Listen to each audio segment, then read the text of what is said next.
सूर्यवंश में त्रिकंसु बड़े प्रसिद्ध राजा हुए।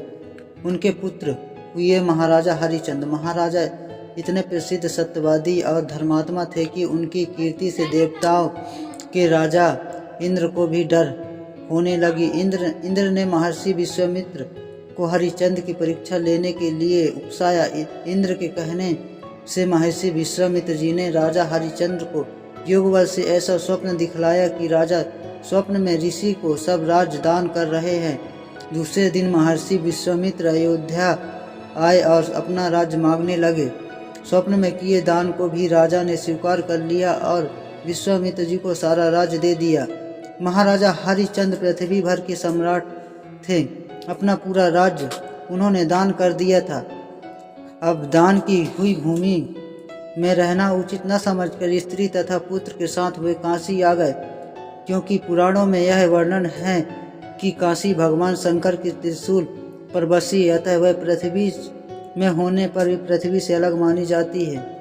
अयोध्या से जब राजा हरिचंद चलने लगे तब विश्वामित्र जी ने कहा, जब तक दान आदि बिना दक्षिणा दिए सफल नहीं होते। तुमने इतना बड़ा राज्य दिया है तो उसकी दक्षिणा 1000 सोने की मोहरें और दो। राजा हरिचंद के पास अब धन कहाँ था। दान के साथ राज्य सब धन तो अपने आप दान हो चुका था।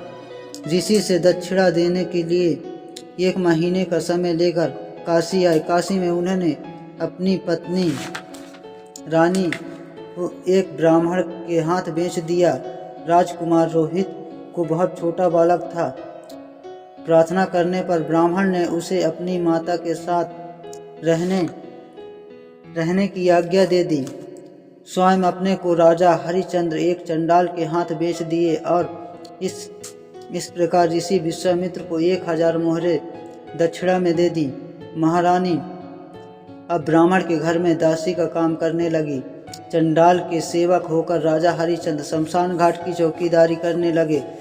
वहाँ जो मुर्दा जलाने को लाए जाते उनसे कर लेकर तब उन्हें जलाने देने का काम चंडाल ने उन्हें सौंपा था। एक दिन राजकुमार रोहित ब्राह्मण की पूजा के लिए फूल चुन रहा था कि उसे सांप ने काट लिया। सांप का विष झटपट फैल गया और रोहित मरकर भूमि पर गिर पड़ा।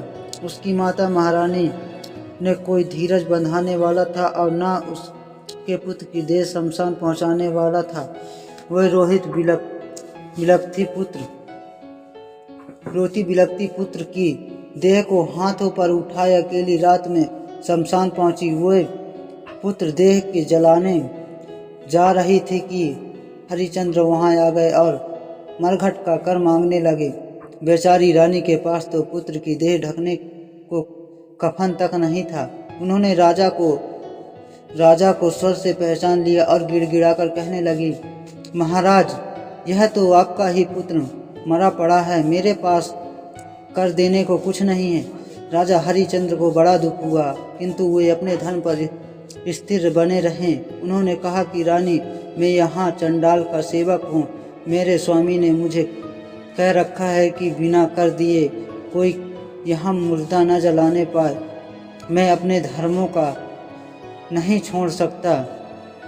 तुम मुझे कुछ देकर तब पुत्र की देह जलाओ।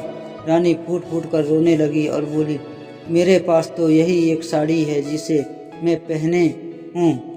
आप इसी में से आधा ले ले। जैसे ही रानी अपनी साड़ी फाड़ने चली, वैसे ही वहाँ भगवान नारायण, इंद्र, धर्मराज आदि देवता और महर्षि विश्वामित्र प्रकट हो गए। महर्षि विश्वामित्र ने बताया कि कुमार रोहित मरा नहीं है।